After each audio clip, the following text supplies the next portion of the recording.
Ladies and gentlemen, I am pleased to take this opportunity to highlight the progress made in two strategic reform initiatives, namely under the Human Capital Development and Government's role in business. With regards to human capital development, we are focused on improving the quality of technical and vocational education. A rating system assessing quality of TEVT, Technical Vocational Education in private skills training institutes, has been in place since 2011. Some 200 million ringgit of revolving funds have been allocated annually as loans to students undertaking TEVT programs in private skills training centers and institutes. To date, over 800 accredited training centers have been rated. This will improve the quality of delivery of technical education and vocational training in private skills training institutes, as well as accelerate the adoption of TEVT as a viable learning pathway and attractive alternative to academic education.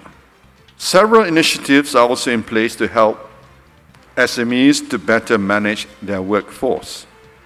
These include one-stop web portal, human resources capability building programs, and business owners peer sharing session.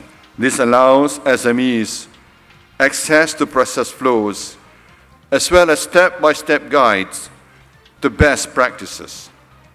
The HR portal has registered over 2,500 users to date, and almost 6,000 have attended the HR capability building programs. Through the government's role in business SRI, we have made our role in business very clear.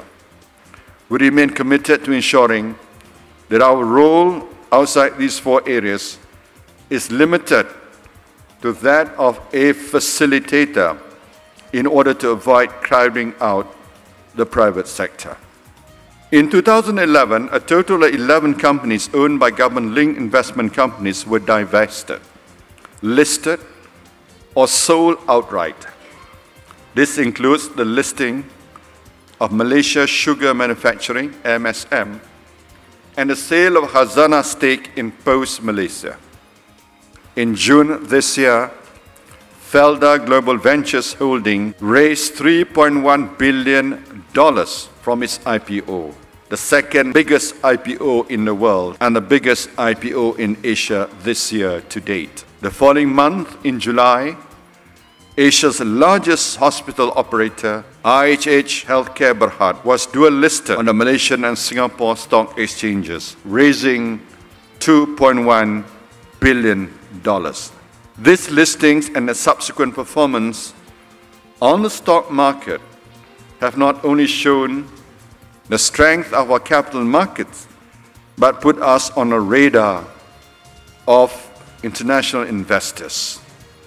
With many more listings in the pipeline, I'm confident of not only making our economy a regional powerhouse for IPOs, but also one that is led by the private sector.